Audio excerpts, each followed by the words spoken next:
You and your cure have violated an exclusive pharmaceutical patent. And that's all that matters to you people, isn't it? We can't afford to position ourselves as opponents to something as revolutionary and groundbreaking as this. Alright, scene 5, take 1.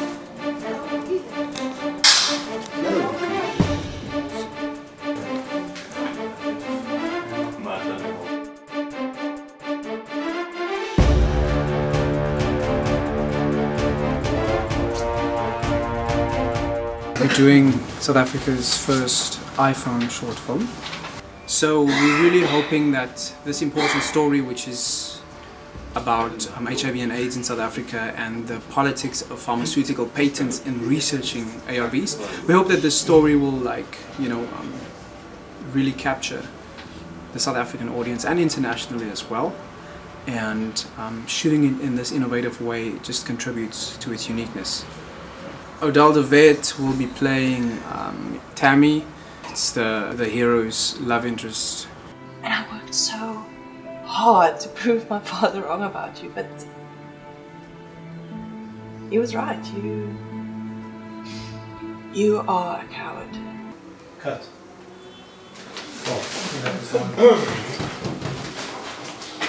Wasn't as nice as the previous one, but it was time. Yeah, no, that was good. Enjoyed that. We've got Mehboob, we've got Sandra, who are playing like these rival scientists basically. Like Sandra is playing this kind of senior researcher from a big pharmaceutical company, and Mehboob is playing a generic drug manufacturer. So there's this tension between the big brands and the generics. And then we've got Sean Cameron, who's going to be playing Don. So he's going to be playing the Don. Look, I know I'm asking a lot of you, but this plan is the only way of protecting our mutual interests and not getting our hands dirty. This is a cancer. And if the government finds out about Sonny's cure... I am playing John. He's like the protagonist, and he's kind of the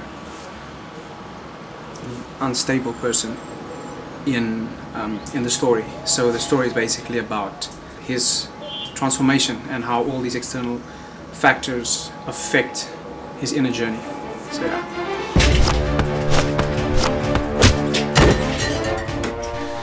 The characters are very much trained in a tactical manner. They understand tactical close quarter combat, able to react without thinking too much. The style is basically comes from I'd say like a southern kung fu style, and yeah, man, it's looking good. Yeah, I'm gonna come back with the elbow. That's it. Is that open it up there?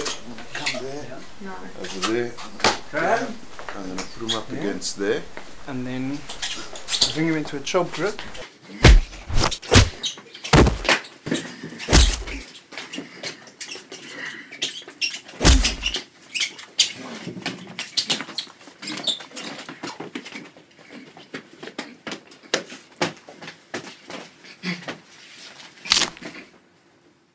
Okay, so it's the last day of the shoot. We are at Alexander Falls shooting the office scenes, and it's the last day of shooting, and things are going pretty smooth. So we found ways to work out the grain from the iPhone, and our DPOV has been doing a fantastic job. The guy is so smooth, he slides uphill. My journey with Magic Bullet started more than 2 years ago when I met Errol, and he told me he was working on a feature film script. And so last year when he told me he was going to start it as a short film and shoot here in Cape Town, the first thing that I did was to take him to Flash Photo, which is a gear rental company in Cape Town. And we spoke to the managers there, Dylan and Bruce, and I was just so amazed that they gave us a whole lot of gear for really close to nothing. And so they gave us 2 Carl Zeiss lenses. They gave us a 35mm and a 50mm, and then they also built us a custom rig that we used for the 3 days of the production. And in terms of lighting as well, they gave us like a Kino and a couple of red heads, and really just all sorts of gear that we were thankful to have. So there's a couple of reasons why we shot with an iPhone, and one of the main things that Errol said he wanted to do was to give this film a unique angle. This is something that hasn't been done that much in South Africa, and that we know of, in terms of making a short film with an iPhone. But another thing was to just make a statement that, you know, as a filmmaker, there's just so much available out there if you want to tell your stories. There really isn't an excuse. It did give us quite a blurred image, quite a soft image, but we did the best that we could. And for me personally, coming from a DSLR background, it was just so difficult having my DSLR there and wanting to use it because I just know that image and I trust it. But you know, there was something bigger here with this project. It's just about making a statement and really just doing something that no one has done before. And we really hope that that will just set this film apart going forward. And then hopefully then we can actually do the full feature film at a later stage.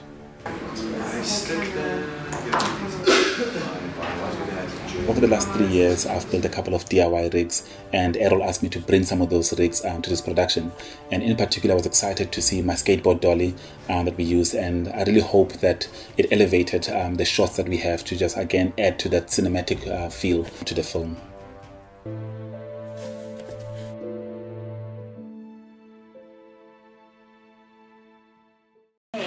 George, and today I've been Hillary for the day.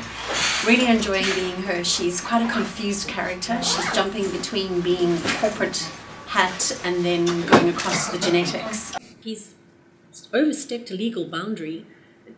We have to protect our territory. Interesting how I got involved in this project.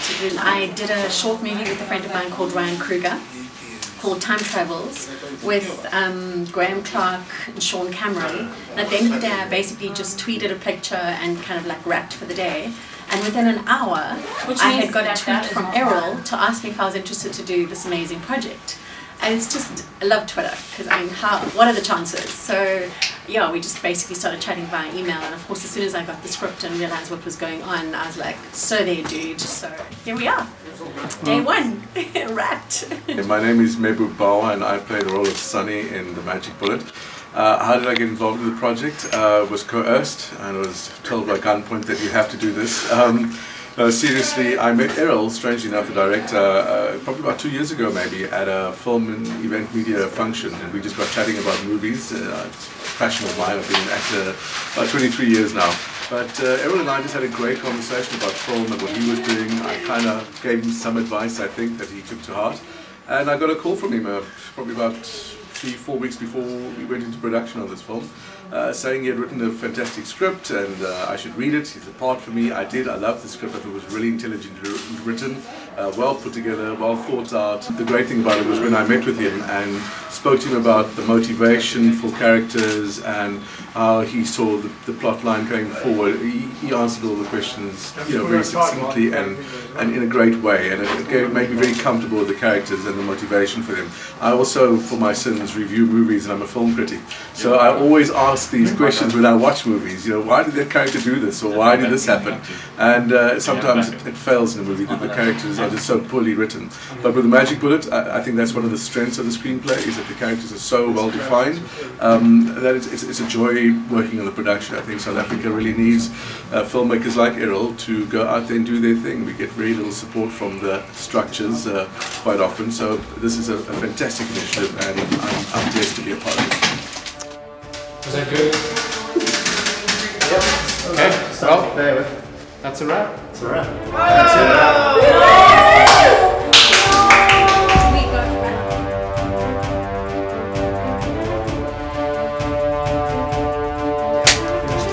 It's rock and roll.